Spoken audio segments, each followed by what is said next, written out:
Going to be solving equations. I put note cards on each of your desks, and we are going to review them. It's lesson 3.1, just in case anybody wondered. Please turn to page 62, and we will start reviewing them. Okay, so I would solve this equation by first adding 9 to each side, and then I would rewrite the equation. And then to get the r's all on one side, I would add 3r to each side. And then I'd be left with 13r is equal to a positive 9.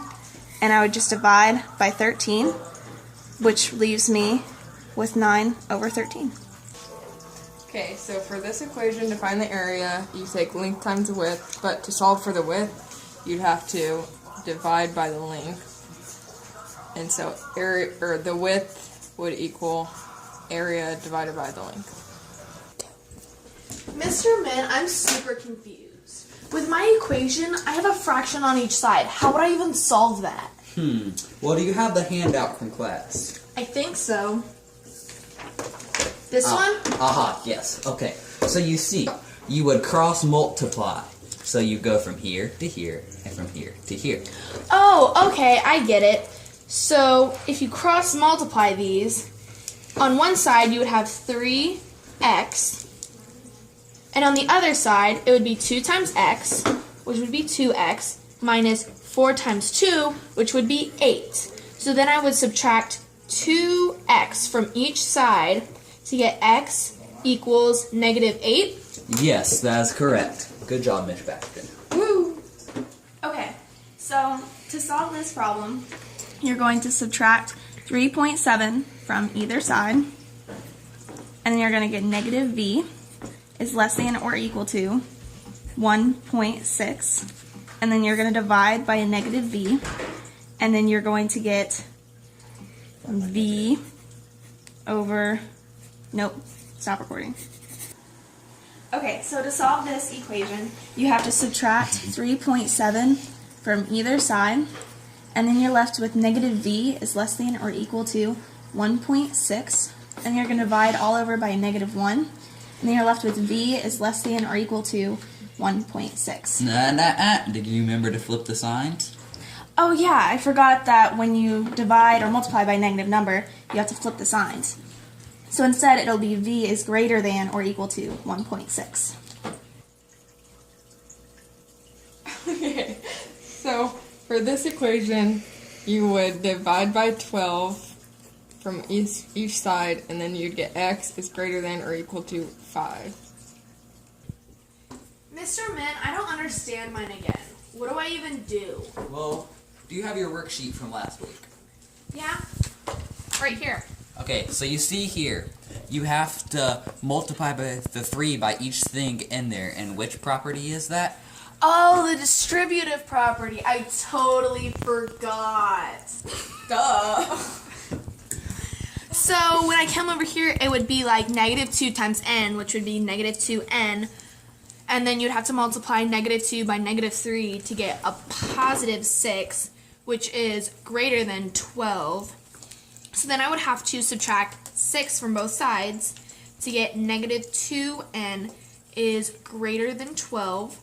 And then divide them both by negative 2 to get n. Flip the sign, and this would be,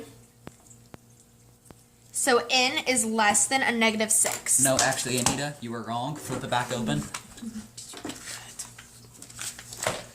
When you subtracted by 6, you left it 12. It's supposed to be 6. Oh, of course. So then it would be a negative 3. Yes. Okay, so those last 3 problems we did, children, was lesson 3.2, solving inequalities. So the next 3 problems we're going to be doing is a lesson about absolute value equations and inequalities. Let's get started.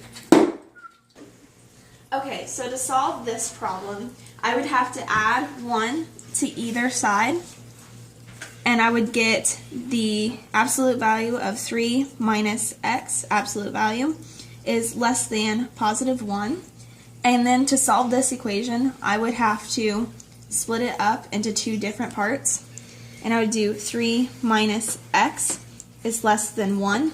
And I would also do 3 minus x is greater than a negative 1. And then I would just solve both of those. So I would add x to this side and add x to this side. So then I get 3 is less than 1 plus x. And then I would subtract 1, which would give me x is greater than 2 on this side. And then over here on this side, I would add x to either side again, and I would get 3 is greater than negative 1 plus x. I would add 1 to either side, and I would get 4 is greater than x. And those are my two answers. Mr. Min, Yes. what's the definition of absolute value? Does anybody in the class know the answer to Annie's question? Right here. Yes. It's the magnitude of a real number without regard to its sign. Correct. That is very good, Miss Liz. Does that answer your question, Annie? Thank you so much. You're welcome. Okay, so for this problem, absolute value of x is just x. So it'd be x minus 3 is equal to 10. And then you'd add 3 to both sides. And so x is equal to 13. Good job. Or it could be negative 13. Okay, so for my problem, since it's divided by 4, I would obviously multiply both sides by 4. So, times 4 and times 4 to get 8 equals p plus 1. The absolute value of it. But, like, Lexi got 2 different answers for hers, and I don't understand how she did that. How would you even do that? Well, do you have your handout we used last week? Of course, right here. Okay, so you see, it's how far it is away from 0, not the actual number. Oh, so there can be, like, a positive and a negative answer for both? Yeah. Okay, that makes so much more sense. So, for this, it would be, you'd be trying to get p plus 1 equals 8, and p plus 1 equals negative 8, Yeah. right? Okay, so this one would obviously be 7. So, p equals 7, or if you're trying to get negative 8, it would be a negative 9, because negative 9 plus 1 is negative 8. So, p would either be 7 or 9. Correct.